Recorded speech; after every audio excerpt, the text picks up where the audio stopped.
우리 주님이 주시는 기쁨과 평화가 여러분들과 함께하길 빕니다. 원근 각처에서 오신 선후배 동역자 여러분들을 진심으로 환영하고요.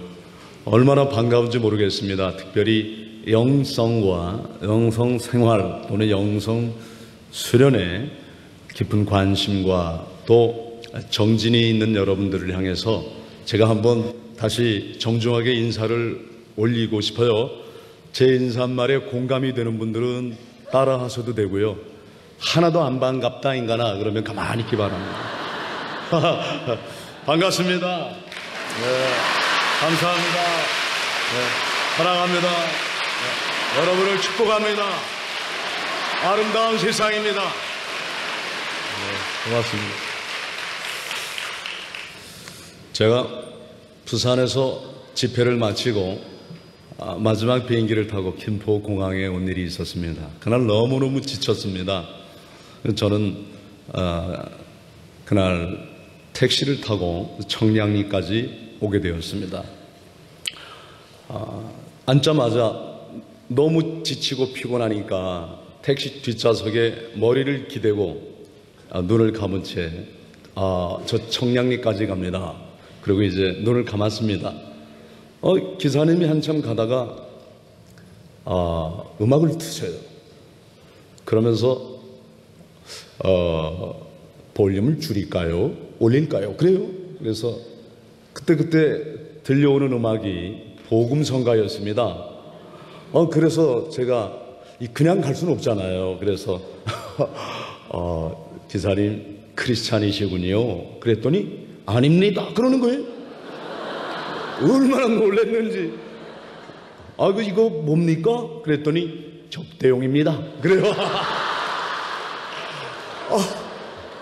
제가 얼마나 당황했는지 모릅니다.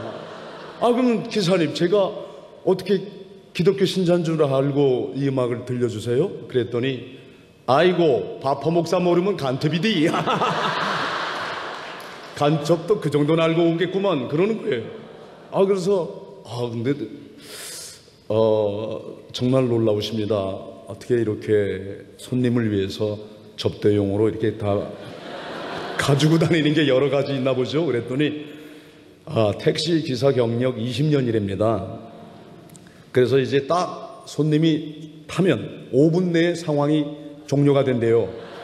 이 사람 불교 신자다 그러면은 나무에 탑을 똑똑똑똑똑 목탁 소리 하면서 그런 금강경이나 이런 걸 들려준대요.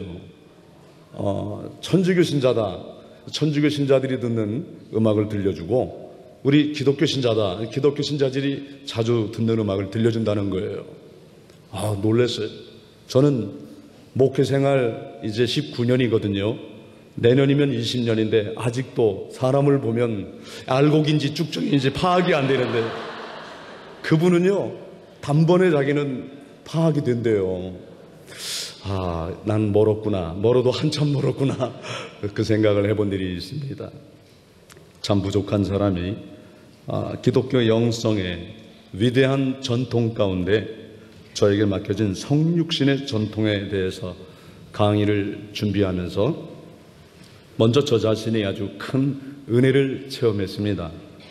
헤아릴 수 없이 많은 성경 인물 가운데 역시 가장 완벽한 모범은 우리 주 예수님밖에 없습니다. 이 사실에 또 새롭게 눈을 뜨면서 전율에 가까운 감동이 오더라고요. 그 성스러운 분이 세상에 인간의 몸으로 오신 이 신앙의 신비 앞에서 그저 머리를 조아릴 뿐 어떻게 말로 표현이 안 되더라고요. 제가 이 말씀을 준비하면서 리차드 포스트 목사님께서는 용이 주도하게도 무살렐이라고 하는 구약에 나타나는 인물 한 사람을 그 성육신 영성 전통의 맨 처음 소개하는 인물로 내세우셨습니다. 그분을 정말 오랫동안 묵상을 했습니다. 그러면서 동시에 저는 공간복음도 함께 읽었지만 요한복음 1장 1절부터 시작되어지는 이 대장엄한 선포가 있죠. 말씀이 육신이 되어 우리 가운데 오심에,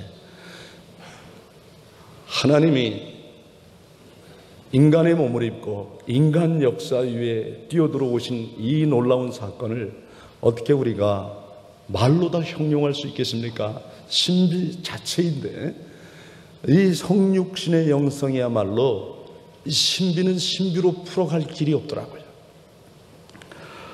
하나님의 그 놀라운 신비, 눈에 보이지 않는 영의 세계를 현재 존재하고 보이는 것으로 만드신 성삼위 하나님의 그 놀라운 사역, 또 기독교 영성을 말할 때 특히 이 성육신의 전통에 대해서 언급할 때마다 우리는 이 신앙의 신비에 오래 머물면서 묵상하지 아니할 수가 없습니다.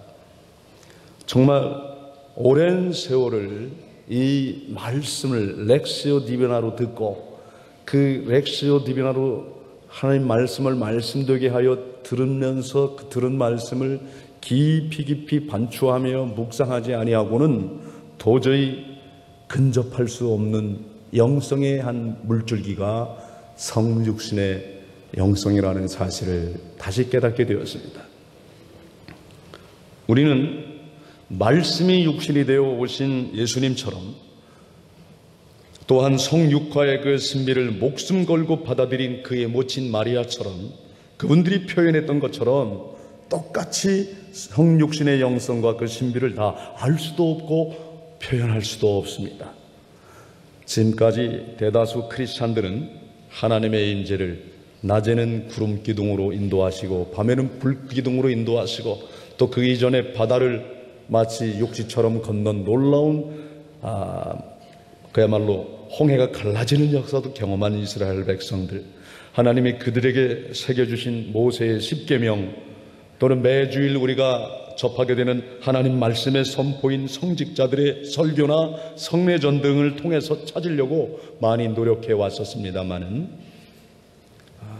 리차드 포스트 목사님께서 생수의 강을 통해 우리에게 소개시켜 주려고 하는 이 성육신의 전통은 그것도 물론이지만 그것과 함께 인간의 지극히 평범해 보이는 일상 속에, 또는 숙련된 사람이 하는 아주 단순 노동 속에도 놀라우신 우리 하나님의 성품을 발견할 수 있다는 것입니다.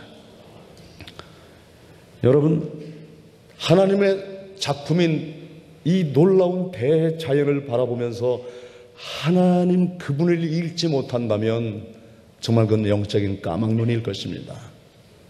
한 번은요, 여학생들을 위한 집회인 코스타에 한 10여 년 전 카나다 토론토로 집회를 갔던 기억이 납니다. 그때 토론토에 전 난생 처음 갔는데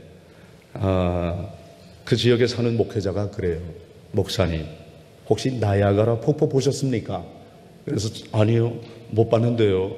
좀 뭐 TV나 사진으로만 봤지 한 번도 직접은 못 봤습니다. 그랬더니 이 토론토에서 2시간 거리에 나야가라 폭포가 있다는 겁니다. 그 말을 듣는 순간 갑자기 가슴이 벌렁벌렁 뛰기 시작합니다. 뭐 흥분이 돼서 견딜 수가 없어요. 그래서 전 뭐든지 쇳불은 단기매입니다. 그래서 그 밤에 나야가라 폭포를 가보자고 하도 졸라가지고 저 때문에 할 수 없이 6명의 목사님이 밤에 나야가라 폭포를 보러 갔습니다.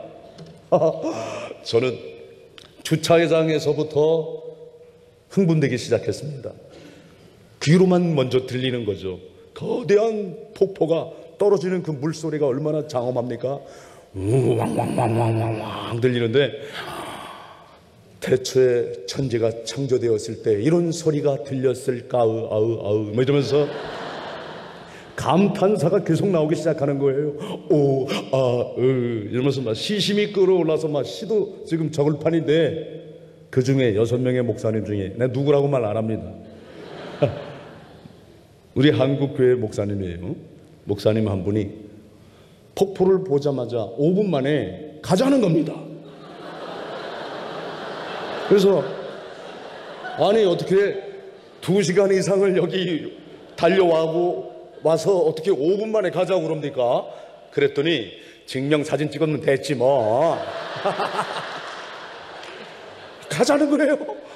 그래서 제가 안 간다고 하도 버텨가지고 겨우 20분 있었습니다. 그래서 저는 억울한 거예요. 아니 어떻게 이곳까지 와서 그래 5분 만에 가자고 그러니 이런 사람을 만난다는 그래. 그래서 혹시 왜냐하면 이제 승용차가 아닌 밴을 타고 6명의 목사가 한꺼번에 같이 갔거든요. 마침 그분하고 저하고 이렇게 마주보며 가게 되었습니다. 그래서 목사님에게 물어봤죠. 목사님 혹시 이 나이아가라 폭포 자주 오셨나 보죠? 그랬더니 아닙니다. 저도 최 목사님처럼 처음입니다. 아니 어떻게 처음 보는 사람이 5분 만에 가자 그래요 그래.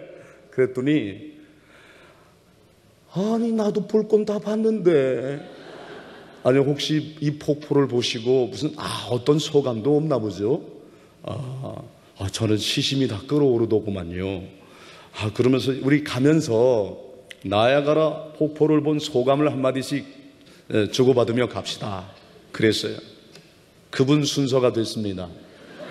놀랍게 다섯 낱말로 5 음절로 표현하더라고요. 딱 한 문장 5 음절 이렇게 끝을 냈습니다. 뭐라고 했을 것 같습니까? 나이아가라? 아니 그렇게 예? 별거 아니네? 뭐라고 그랬냐면 말이죠. 저 그때 그 소감을 듣고 그 자리에서 잠시 졸도했습니다. 너무너무 충격을 받았습니다. 물 많구만. 어우. 그 사람도 보긴 봤어요. 못 본 거 아닙니다. 그런데 그 하나님이 지은 그 위대한 작품을 보고 딱 5 음절로 소감을 끝을 내요. 물 많구만.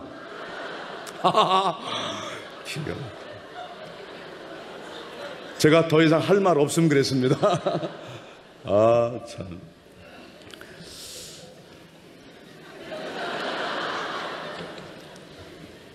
우리 모두가 성육신의 이 신비에 대해서 다 알거든요. 또 우리는 믿는 사람들입니다.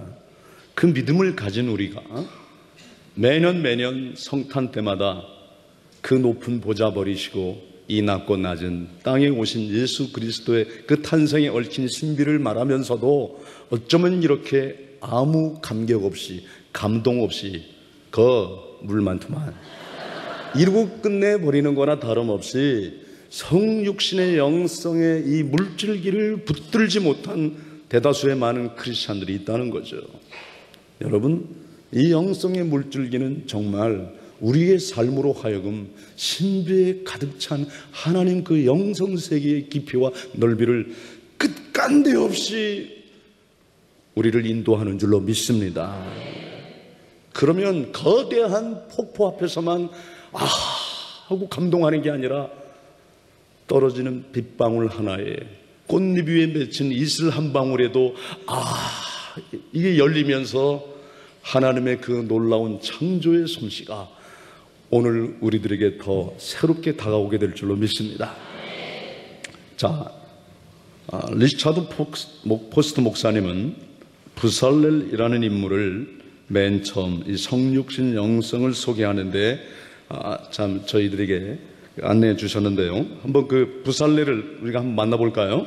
출애굽기 31장 출애굽기 31장 말씀입니다. 말씀을 펼쳐주시면 우리 한 목소리로 같이 1절에서 5절까지 읽어보겠습니다. 출애굽기 31장 1절에서 5절까지의 말씀을 함께 봉독해 봅니다. 시작. 여호와께서 모세에게 일러 가라사대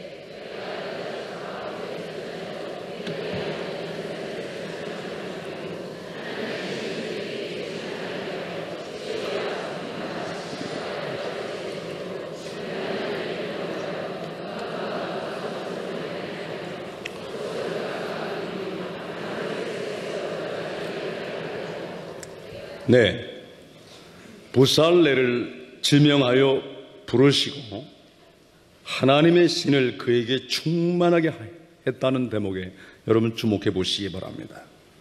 여호와께서 모세에게 일러 가라사대 내가 부살레를 지명하여 부르고 하나님의 신을 그에게 충만하게 하여. 자, 우리가 함께 살펴야 할 아주 중요한 성육신 전통의 아주 핵심이 여기 있습니다. 부살렐이 기능공입니다. 우리 예수님이 공생의 사역을 하기 전에 기능공이셨듯이 부살렐은 기능공입니다.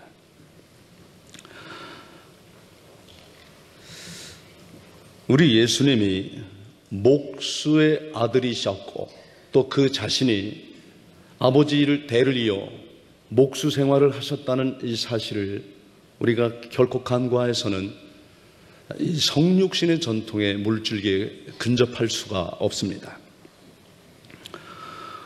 예수님을 오늘 우리들은 다 나의 주여 나의 하나님이여 이렇게 고백하지만 예수님이 공생의 사역을 하기 전 저 나사렛에서 목수 일을 하고 있었을 때 예수님에 대해서 사람들이 어떻게 불렀습니까? 나사렛 예수. 그렇죠? 목수의 아들, 요셉의 아들 예수가 아니냐. 예수님에 대해서 많은 사람들이 우리 주님이십니다. 당신은 그리스도입니다. 예수라는 이름 옆에 그리스도라고 하는 호칭이 따라 붙기 전 우리 나사렛에 살던 예수님은 기능공입니다. 화이트 칼라가 아니라 블루 칼라였다고요. 얼마든지 우리 예수님이 예루살렘에서 랍비를 하시거나 또는 서기관이나 바리새인인처럼 그렇게 말씀을 가르치는 직업을 가지고 사시다가 때가 되어 하나님 부르실 때 그렇게 공생의 사역에 접어들어가도 됐을 뻔했습니다. 그런데 왜 예수님은 예루살렘 대신에 갈릴리를 선택하셨습니까? 왜 그는 정신노동 대신에 육체노동을 하셨겠냐고요. 이걸 단순하게 보면 안 됩니다. 이 한 가지 사실에도 엄청난 신비가 담겨 있다는 겁니다.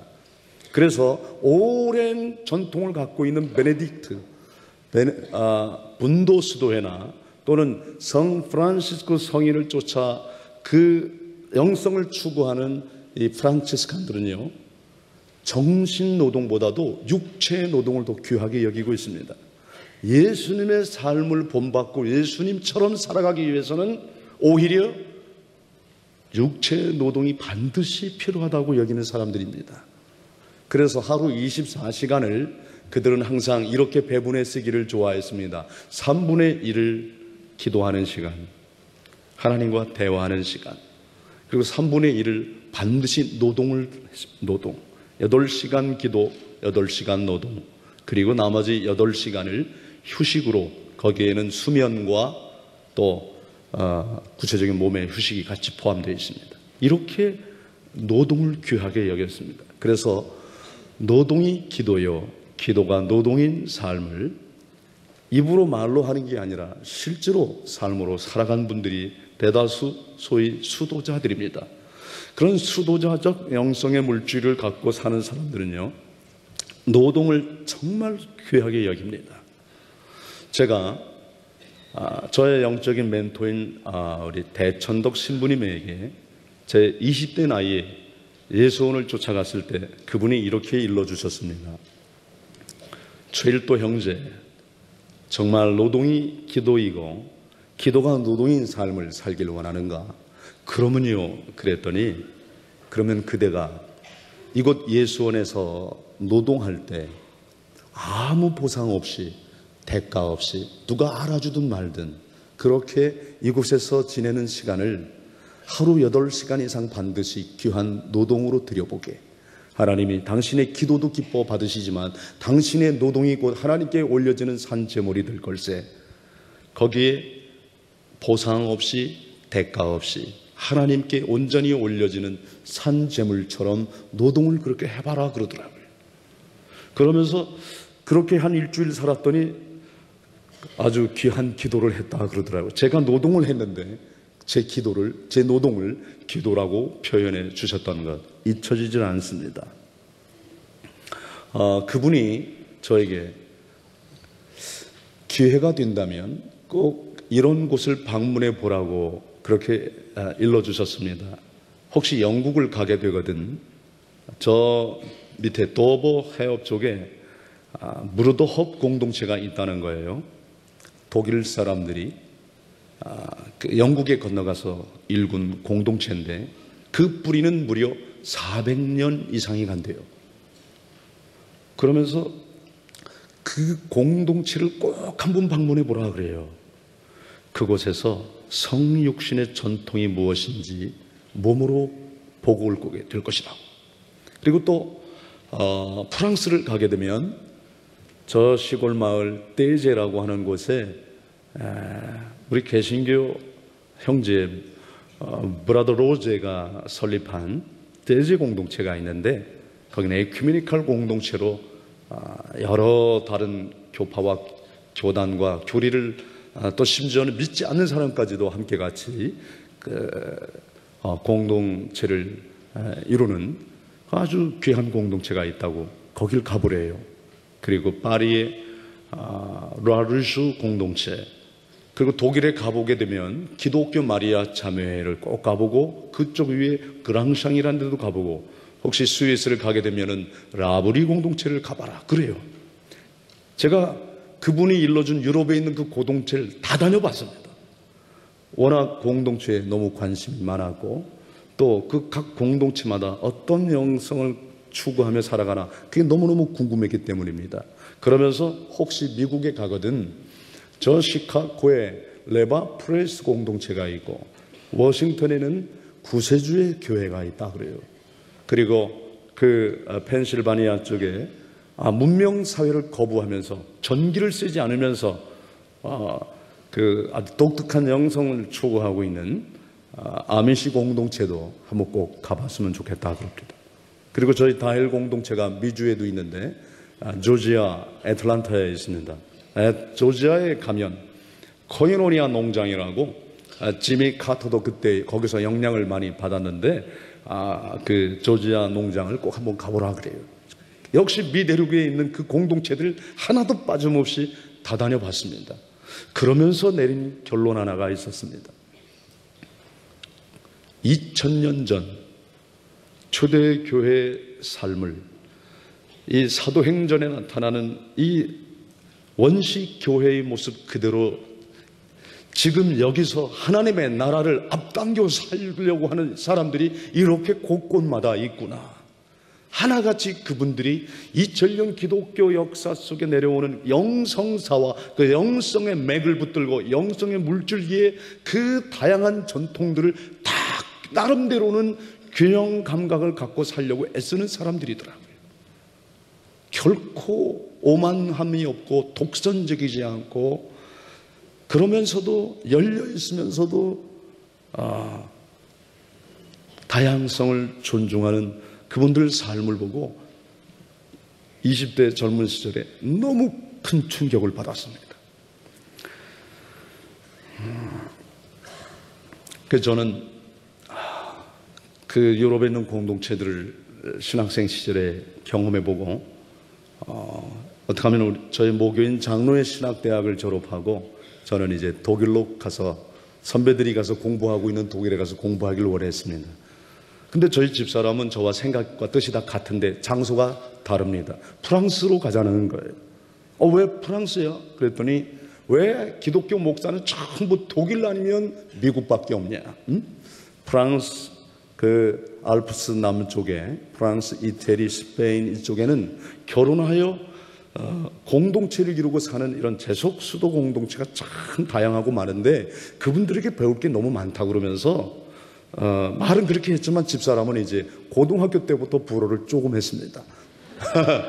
그리고 이제 불어 문화권에서 수녀 생활을 만 10년 이상 하다 보니까 자연스럽게 이제 독일어권보다는 프랑스 불어권이 더 편한지 자꾸만 프랑스로 가재요.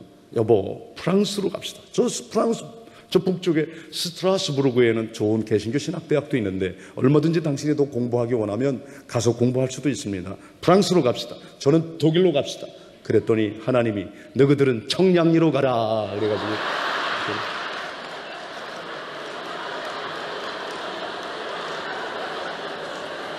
사실 제가 뭐 청량리 가고 싶어 간 거 아닙니다. 뜻한 바도 없고 신학교 다니면서 나름대로 사회 정의영성에 대한 목마름과 불타는 뭐 어떤 그런 그 빈민 구제에 대한 소명 이런 게 없었어요. 저는 장로회 신학대학 다닐 때 저를 소개해 주신 서정호 목사님 저의 선배 목사님이거든요. 저의 선배님과 제 친구 후배들은 저를 다 알아요. 아주 한심한 사람이었어요. 그 별명 하나가 있었죠. 광나루 시인이라고. 수업 시간에 수업을 열심히 듣는 것보다 시를 하도 끄적거려가지고 그래서 몇 번 선생님들에게 혼돈하고 그랬어요. 학교 교구지나 학교 신문에 때마다 늘 이게 시를 써내고 그래가지고 동료들이 붙여준 이름이 광나루 시인이었는데 이제 그 광나루 시인이 밥 짓는 시인이 된 겁니다. 이 과정이 바로 성육화의 영성에서 우리가 어떻게 접근해 볼 수 있고 또 이해해 볼 수 있는 대목인데요. 저는 젊은 지성인들에게 복음을 잘 전하도록 준비된 사람인 줄로 알았거든요. 근데 막상 하나님께서 저를 향한 계획이 있었는데 난 놓고 기억자도 모르는 사람을 만나게 하셨습니다. 저의 사명 실현지인 청량리에 저를 기다리는 사람들은 성경책을 주면 성경 거꾸로 듣는 사람들, 한글을 깨우치지 못한 사람들이에요. 그분들이 대다수였어요. 저는 정말 청량리 저 뒷골목에 하나님이 저희 부부를 너무도 잘 보내셨다고 지금 생각하면 일체 은혜 감사밖에 생기지 않습니다. 하지만 그 뜻을 모른 채 만 5년 동안을 저는 청량리 뒷구석에서 하나님께 이런 질문을 했습니다. 하나님, 왜 저를 이곳에 보내셨나요? 왜 저를 이 청량리 뒷골목에 팽개치시놓고, 그때 제 표현으로는 이렇게 해서 하나님 발길에 채여서 하나님이 발로 걷어차가지고 어떻게 여기 온 것 같더라고요. 내가 도대체 여기 왜 왔는지, 내가 여기서 뭘 하자는 건지도 저는 모른 채 엉겹결에 5년 세월이 흘렀습니다. 한 그렇게 5, 6년 세월이 흐른 뒤에야 조금 알 듯 싶었습니다. 하나님이 왜 나를 여기에 보내셨을까? 여러분, 부살렐이야말로 이 성육신 영성의 아주 훌륭한 패러다임이라고 말씀드렸죠. 그는 모든 기능에 대한 숙련과 지능과 지식을 소유한 사람입니다.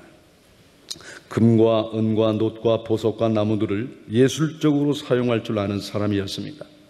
그 중에서도 그는 하나님의 영으로 충만한 사람이었습니다. 만약 제가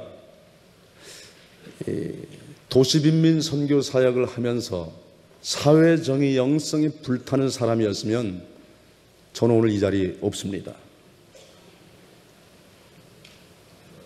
저는 지금쯤 여의도 어디 국회의사당 근처에서 얼쩡거리거나 아니면 여전히 속에 분노와 그리고 수많은 사람들에 대한 적개심을 가지고 적중심의 패러다임을 가지고 한 세상 그렇게 입만 열면 사람들을 판단하고 평가하고 폄하하고 정죄하는 그런 사람이 됐을지도 모릅니다. 오히려 하나님이 저에게는 시심을 주셨습니다. 예수를 사랑하는 마음을 주셨습니다. 그래서 전 청량리 뒷골목에서 비명과 신음소리가 나오는 그 아픈 현장에서도 항상 연필을 들면 우리 하나님에 대한 시와 찬미와 신령한 노래들이 늘 나왔고, 가난과 고통 속에서도 너무도 아름다운 삶의 한 편린들이 그렇게 막 가슴에 박히면서 눈물이 쏟아질 만큼 아름다운 시어들로 그 고통을 노래한 적도 있었습니다.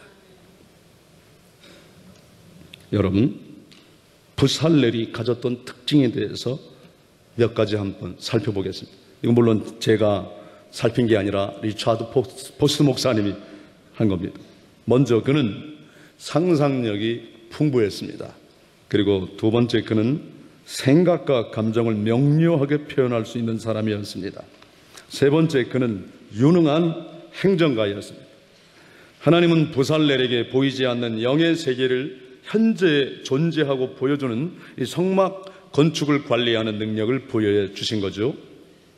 때가 찰 때 마리아의 태네가 하나님께서 거하시는 장소가 된 것처럼 곧 하나님의 성막이 된 것을 우리는 깨닫게 될 시점이 있습니다. 더 나아가 예수 그리스도 안에서 하나님은 진정으로 우리들 사이에 장막 치시는 걸 볼 수 있습니다. 그리고 그것도 부족하다는 듯이 우리의 심령을 성령님이 거하시는 장소로 만들어 주십니다. 우리가 어디를 가든지 무엇을 하든지 하나님의 실제를 보이고 나타나도록 주님은 끝없이 인도해 주십니다. 여러분, 성육신의 전통에 대해서 우리가 좀 더 이제 구체적으로 한 걸음 가까이 가려고 하는데요. 영과 물질의 관계에 함께 우리는 비중을 같이 두어야 하는 것입니다. 아주 간결하게 또 명료하게 적절하게 한마디로 성육신의 전통에 대해서 얘기하라면, 그동안 너무도 많은 사람들이 영적인 것에만, 거기에 신비가 머물고 그곳에 뭔가 신령한 하나님의 계시가 있는 것 같고, 그런 고정관념에서 물질적인 것에, 아니 더 아주 적나라한 편으로 하면 가장 세속적인 것에서도 하나님을 발견하라는 겁니다. 거룩함이 속된 것에서 빛나는 그 뜻, 그 의미, 그 신비를 영성가들은 꿰뚫어 본 눈이 있었습니다. 저희 어머님이 기도를 참 많이 하시는 분입니다. 저희 어머님이 오늘 이 시간에도 저를 위해 기도하고 계세요. 어머니 기도가 저의 재산 목록 이룹니다. 저희 어머니는 우리 장로교회가 합동층과 통합으로 갈릴 때 제 모교회가 통합으로 남는 것을 아쉬워했던 사람이에요. 그걸 섭섭하게 여겼어요. 뭔가 합동이 훨씬 더 경건한 것 같고 기도 많이 하는 것 같고 보수적이고. 근데 저희 아버지는 그 시절에 오히려 통합도 못마땅히 여겼습니다.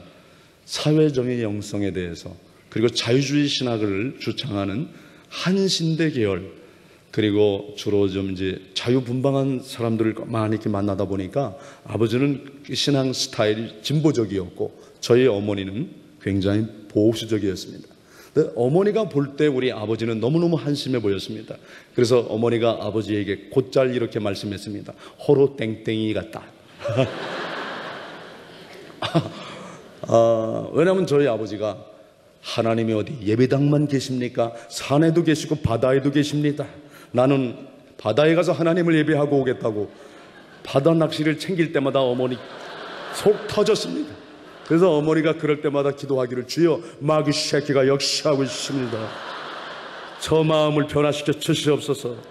우리 어머니 열심히 기도하는 걸 보면요, 저희 아버지는 또 좋게 보질 않고 꼭 이렇게, 아이고 꼴통 보수는 소리만 요란하네, 그렇게 아버지와 어머니가 함께 같이 예수를 그리스도로 그렇게 사랑하면서 섬기면서도 신학적인 견해가 차이가 있어서 한 분은 날이 가면 갈수록 더 보수적이 되고 한 분은 굉장히 급진 자유주의처럼 보였던 모양입니다. 하나님이 중도 통합의 절을 만들려고 양 부모님을 허락하셔서 어느 쪽으로도 치우치지 않는 이 통합의 신학을 하게 하신 것 같습니다. 저는요, 어머니는 너무 영적인 것에서만 찾으려고 했거든요.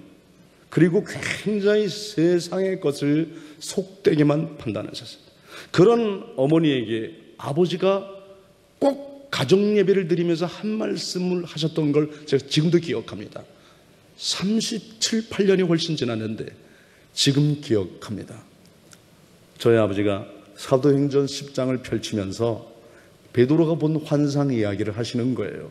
그때 환상에 큰 보재기가 내려올 때 보재기 안에 온갖 더러운 것들이 가득 있었습니다. 꼴도 보기 싫은 것들이 가득 있었습니다. 베드로가 나는 꼴도 보기 싫어요. 그리고 고개를 돌리고 있습니다.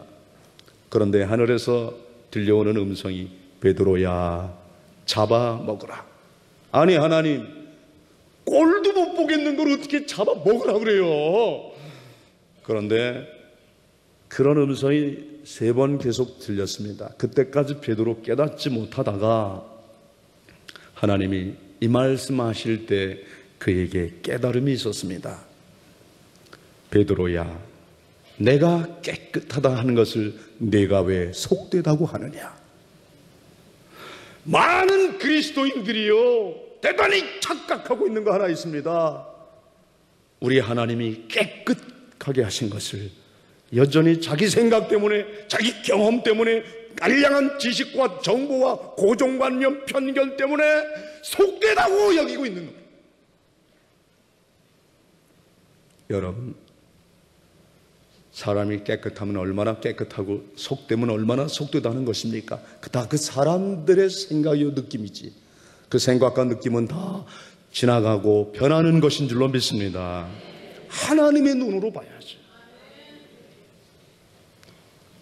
우리 기독교가 세운 최초의 무료 병원 다일 천사병원은 그 청량리역 주변의 집창촌에서 사는 직업 여성들, 몸을 파는 율락 여성들, 그들과 그들을 애워싼 죄인의 대명사가 돼버린 사람들이, 그들이 주머니 털어서 눈물을 흘리며 모아준 돈 47만 5천 원이 미랄 헌금이 되어서 오늘 다일 천사 병원이 계속도 지금도 주님께 영광을 돌리고 있습니다.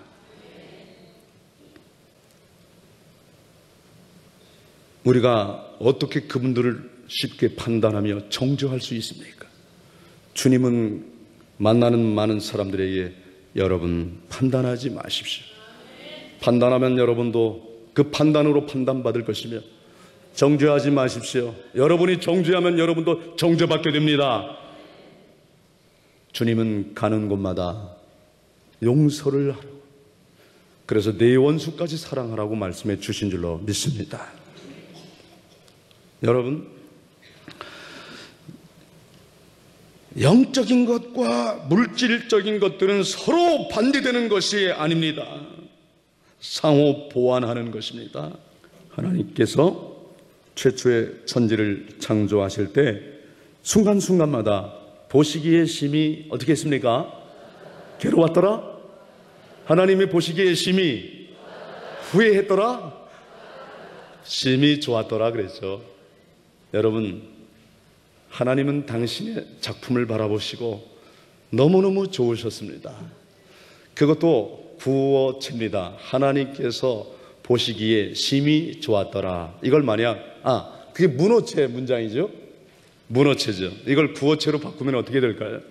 우리 중학교 때 다 배웠습니다. 요즘 애들은 초등학교 때 합니다. 이 문어체 문장을 구어체로 바꿔보십시오. 이렇게 바꿀 수 있더라고요. 하나님께서 말씀하셨다. 아하, 좋다. 참 좋다. 너무너무 좋다. 너무 좋다. 여러분, 하나님은 여전히 당신의 자녀인 여러분들을 바라보시고 이 좋다 환호성이 나오고 있다는 사실을 믿으시기 바랍니다. 세상에, 그런데 이걸 깨닫지 못한 사람들은 여전히 아직도 비교의식 속에서 열등감 아니면 우월감, 대립과 갈등, 이렇게 그냥 어떻게 하면 서로 비교의식 속에서 키재기, 힘겨루기, 패가르기 그런 거나 하는 사람은 이 성육신의 전통에서 발견되는 이 놀라운 신비를, 이 감격을 맛보지 못한 채 매몰되고 맙니다. 참 좋다. 너무너무 아름답다. 하나님은 성직자나 또는 성자 붙은 성가대, 성자 붙은 것만이 있는 게 아니라 성자가 붙지 않은 모든 것에 우리 하나님 다 자신을 드러내게 하시는 줄로 믿습니다. 자, 여러분, 우리가 성육신 전통의 영성에 기본적으로 두 가지 영역 또는 두 가지 차원이 있다는 걸 생수의 강을 통해서 아주 적절한 안내를 받게 될 수 있습니다. 첫 번째는 인간의 시각에서 볼 때 특정적 종교적 계시적 차원이라고 말할 수 있고요. 두 번째는 일상생활의 모든 영역에서입니다. 그러니까 우리의 과업은 다양한 면의 예배의 삶을 통해 하나님께 영광을 돌리는 것입니다. 우리는 하나님의 실제가 인간이나 육체적 형상을 통해 빛나도록 해야 합니다. 이 동방 정교회, 오르독스 처치, 러시아 정교회나 혈압 정교회에서는요, 아이콘, 이 성화상들이 영원하고 영적인 현실의 표적들 또는 반영물들이라고 주장하고 있습니다. 잘 아시는 것처럼 로만 캐톨릭 천주교에서는 이 사람들은 그냥 돌을 떡 주물르듯 주물러 가지고 얼마나 많은 돌로 예수 상도 만들어 놓고 예수님이 12제자 상도 만들고 예수의 모친 마리아가 예수님을 십자가에서 내리고 안고 있는 피에타, 그 모든 조각들, 상들을 성당마다 기념품 가게에 다 있잖아요. 우리 종교개혁가들이 이 모든 성상을 치워버렸어요. 아이콘, 성화까지도 필요 없다. 오직 말씀을 외쳤거든요. 그때 가톨릭에서 7가지의 성사, 7성례를 얘기할 때 종교개혁가들은 다 필요 없다. 2가지만 성사로 여기면 된다 그랬어요. 그 하나가 세례요, 또 하나가 성만찬입니다. 우린 그런 개혁교회의 전통을 나름대로 갖고 있는데 이것도 모순 충돌 개념이 되질 않습니다. 많은 영성가들이 그때 버리지 않아도 될 걸 다 너무 많이 버린 게 있다, 회복할 것도 있다고 얘기하는 분들이 참 많습니다. 저는 거기에 동의하는 사람입니다. 여러분, 그 중에서 우리가 성례전을 보자고요. 영의 세계를, 그 보이지 않는 세계를 현재 존재하고 있는 것으로 드러내는 것이 그 성만찬입니다. 이 성령 하나님은 성만찬을 통해서 그리스도의 죽음과 부활을 시연함으로써 하나님 자녀된 우리를 끊임없이 먹이고 있다는 이 사실에 성만찬에 대해서 다시 한번 우리가 보이는 빵을 쪼개서 그 보이지 않는 하나님의 임재를 담고 성육화된 하나님의 영성을 끝없이 재현하고자 하는 노력들, 우리가 그거 지금 버렸어요. 우리는 말씀의 전통, 이 설교를 항상 예배의 한 핵심에 두고 있지만 로만 캐톨릭 교회는 말씀을 굉장히 약화했던 그들이 점점점 말씀을 비중을 높이고 있고요. 또 반면에 우리는 너무 이 말씀을 중요하다가 성만찬이 가지고 있는 이 성육신 전통의 귀한 물줄기를 잃어버려서 그 보화를 발견하지도 못한, 캔에 쓰기도 전에 묻히고 만다는 것이죠. 좀 더 쉽게 얘기하겠습니다. 한번 골로새서 말씀을 같이 읽어볼까요? 골로새서 2장 15절입니다. 골로새서 2장 15절 말씀 17절까지 저를 우리 한번 찾아서 같이 읽어보겠습니다. 골로새서 2장 15절에서 17절입니다.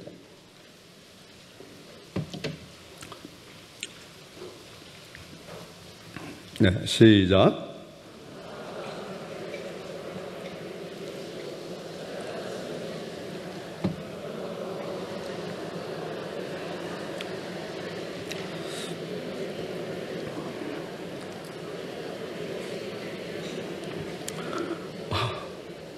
이 세상 모든 것 속에 계셔서 이 세상 모든 것은 또한 우리 주님을 드러내고 계시는 줄 믿습니다. 우리가 하는 모든 일 속에 성육신적 생활이 이루어지는 또 하나의 일상의 장소이며 거룩한 하나님이 내 안에 계시는 내 마음이야말로 성전인데, 우리가 너무도 자꾸 이원론적인 자신도 모르게 영적인 것과 세속적인 것을 이렇게 구분해버리고 많은 그런 우를 범하기도 합니다.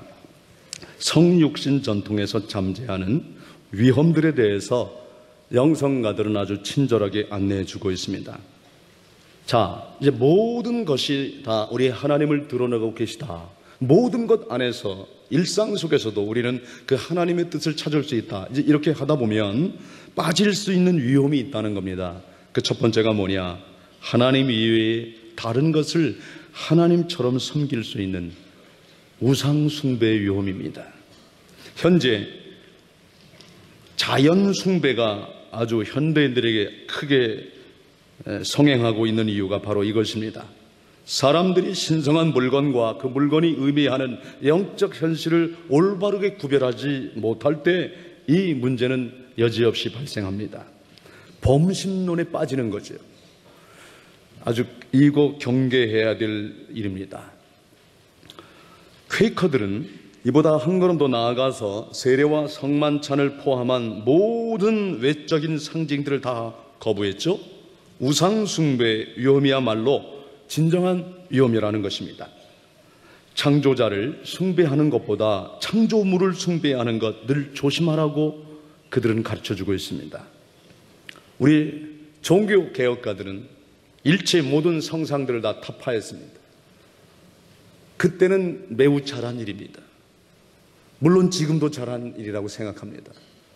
우리가 오직 말씀으로, 오직 믿음으로, 오직 은혜로 그런 종교개혁가들의 아름다운 영성을, 그 전통을 물려받은 개혁신앙가들의 후예라면 그 후예답게 오늘 우리 종교개혁이 있은 지 500년이 지난 지금 이 시점에서는요, 그거 그대로 문자적으로 반복하면 안 됩니다.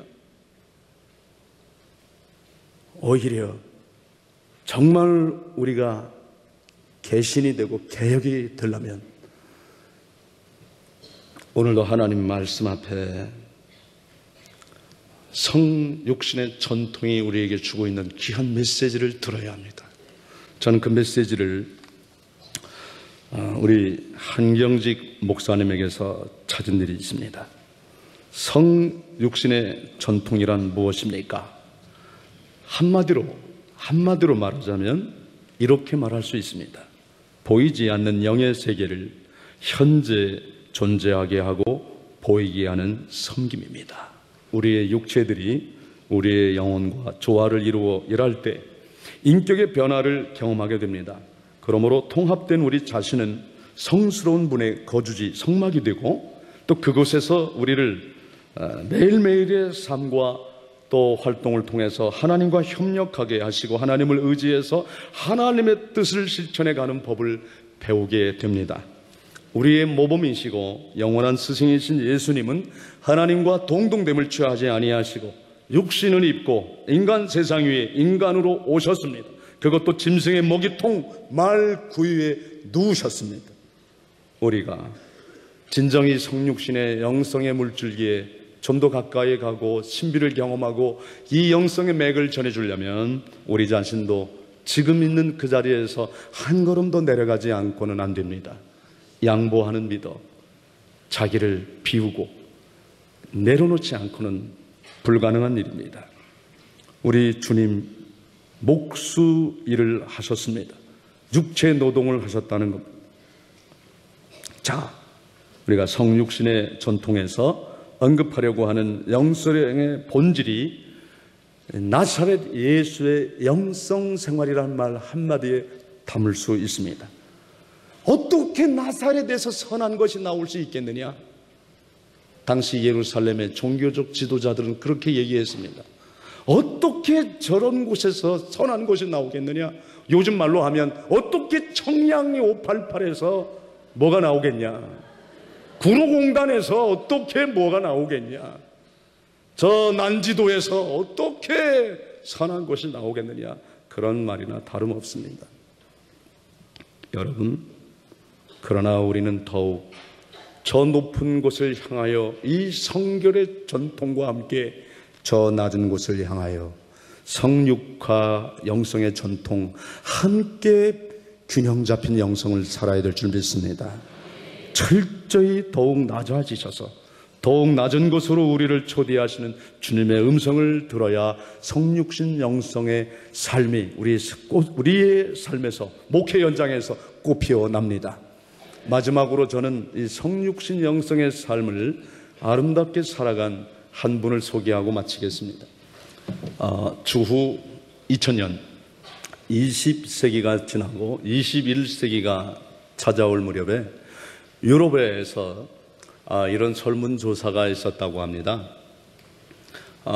그 설문조사에는 우리 프로테스탄트 개신교뿐만 아니라 로만 카톨릭, 앵글리칸, 어도독스 처치, 오순절 계통의 다른 교회, 하여간 모든 범그리스도 교회 신학자들에게 그리고 목회자들에게 영성가들에게 편지를 보냈다고 해요.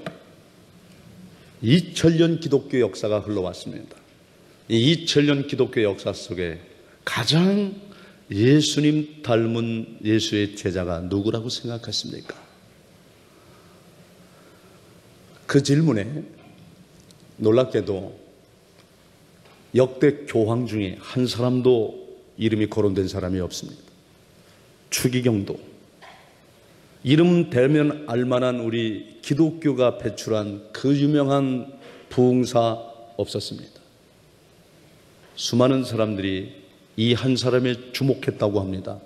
이구동성으로 2000년 기독교 역사 속에 성육신 영성의 전통을 한 몸 안에서 정말 살았고 또 그렇게 예수를 증거한, 예수님만을 사랑한 나머지 그 예수님 닮은 한 사람은 성직자가 아니라 무명의 평신도였습니다.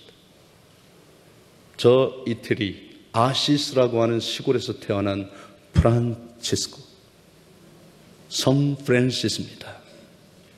그 사람은 지금부터 1000년 전 사람입니다. 그런데 그 1000년 전에 얼마나 예수님을 사랑했던지, 어찌나 그 예수님을 좋아했던지, 그리고 그 예수님처럼 살기를 열망해서 예수처럼 말하고 예수님처럼 행동하기를 원했고 그 예수님만을 증거하기를 원했고 예수님을 높였던 한 무명의 평신도 성 프란시스, 프란치스코. 그분은 얼마든지 부와 귀를 함께 누리고 살 수도 있었지만 가진 재산 다 버리고 많은 사람들에게 손가락질 당하고 사람들 근처에 올 수 없었던 환자들, 그들의 상처를 돌보면서 만져주면서 참사랑을 실천했던 거지 형제였습니다.